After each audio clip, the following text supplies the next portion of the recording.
Също така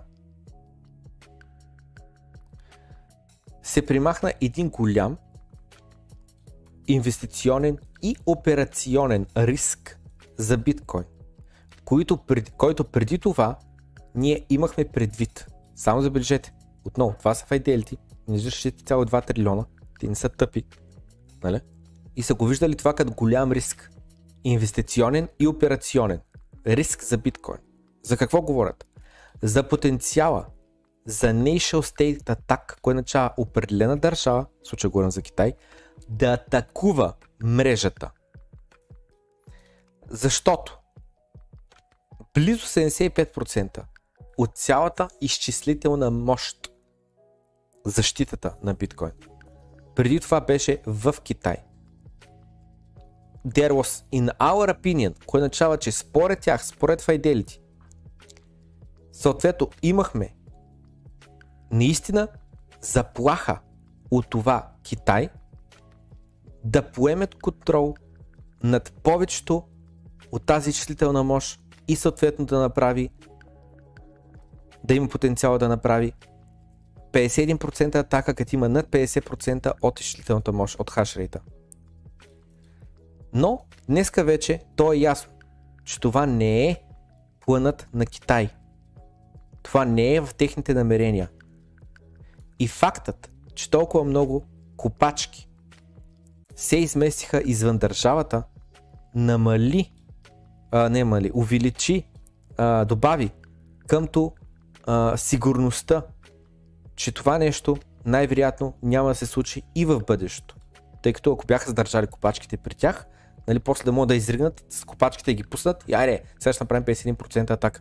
Ма те пуснаха копачки, те напуснаха вече, физически напуснаха границата на държавата. Биткоин хаш рейта вече е много по-добре дистрибютиран измежду целият свят, което го прави една още по-защитена мрежа, още по-калена от към възможността, която и да е държава на планетата да атакува биткоин мрежата. Много е важно това нещо, което прочетахме. Надявам се, че го осмисляте. Надявам се, че разбирате колко важни неща четем. Защото Fidelity, които имат 4,2 трилиона долара, не са тъпи. Просто не са тъпи, не знам как да ви обясня. И всичко, което четем тук е чисто злато. Не е нищо, което да не сме го коментирали, не е нищо ново, но е чисто злато, защото те го казват и нека да осмислим през техния поглед.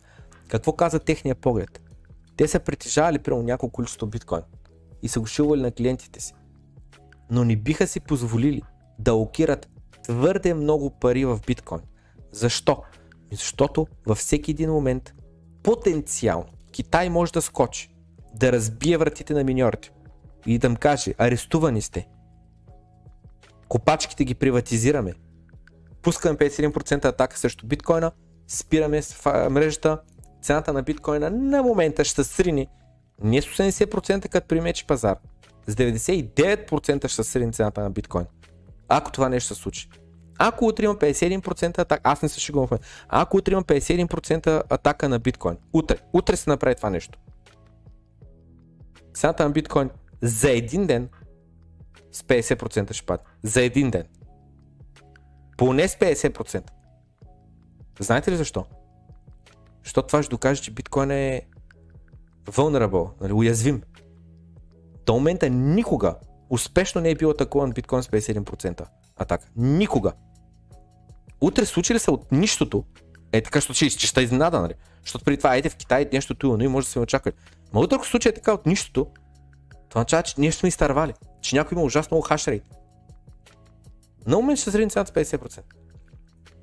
Тия хора, не казвам, че това е възможно, че има голям шанс да случи така, казвам, ако се случи, просто казвам, ако се случи. Тия хора не са тъпи. Те си казвали: Китай, 75% от хашрейта е там, не е чак толкова трудно да вземат 51% от хашрейта. Ако китайското правителство почва да чука вратите на копачите, като те ги знаят къде са, защото хабят много ток, им казват: сега вече почва да копаеш, как ние ти кажем.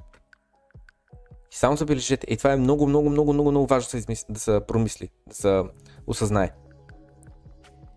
Биткоина днес на $43 000 цена е по-ефтин от биткоина ето тук на 10 000 цена. Разбирате ли го това?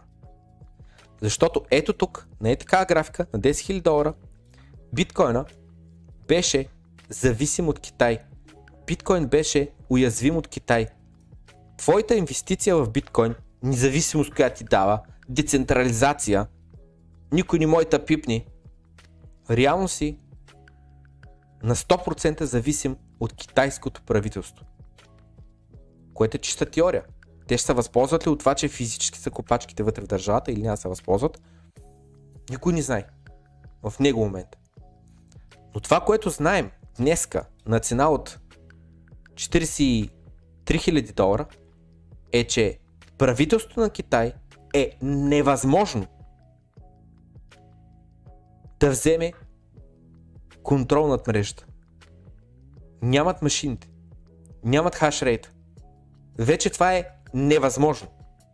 Освен ако не са каже, че допълнително са произвеждали копачки, в момента имат реално 3 пъти повече копачки от всички останали копачки по света. Да бе, човек, то може и, как се каже ония на Северна Корея, то може и той до сега да е произвеждал ASIC майнери, брат. Може, пак може и бате Бойко, човек. Знаеш защо България тънем в такова, в мизерия? Знаеш ли що? Защото последните 20 години, откакто бате Бойко, откакто аз се помня на управлява, през цялото време, брат, много от парите на хазната, той не ги е крал, просто те са отивали за копаене на биткоини и за произвеждане на ASIC майнери и сега се оказва, че България има най-новите ASIC чипове, деца 5 пъти по-ефективни от, какво беше там, Pro 19, къв беше последният такъв, да пишете в чат, къв беше последната копачка там, нещо 19Z, мисля, че беше или там, G или J или каквото беше там, нали? 5 пъти по-ефективно от последния Antminer, не знам с какво, нали? Скептичен съм. Така че вместо да правим конспирационни теории, нека си говорим както са нещата. Хашрейта напусна Китай. Китай вече не е заплаха. Биткоин 43 000 долара е по-ефтин, отколкото биткоин на 10 000 долара преди година и половина.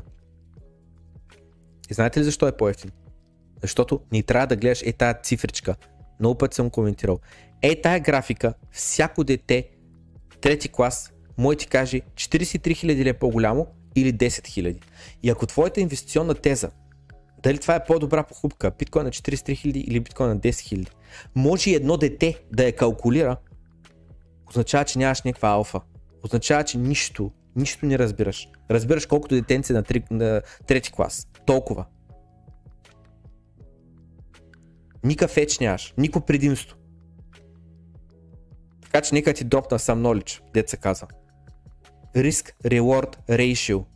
Колко риск поемаш за каква потенциална печалба. Да, ексовете, които биткоин потенциално ще направи, докато стане 100 трилиона, са намаляли. Но примахнахме един от най-големите реални рискове, един от най-истинските и най-големите фъдове на тема биткоин. Твърде много от хашрейта беше в Китай. Твърде много.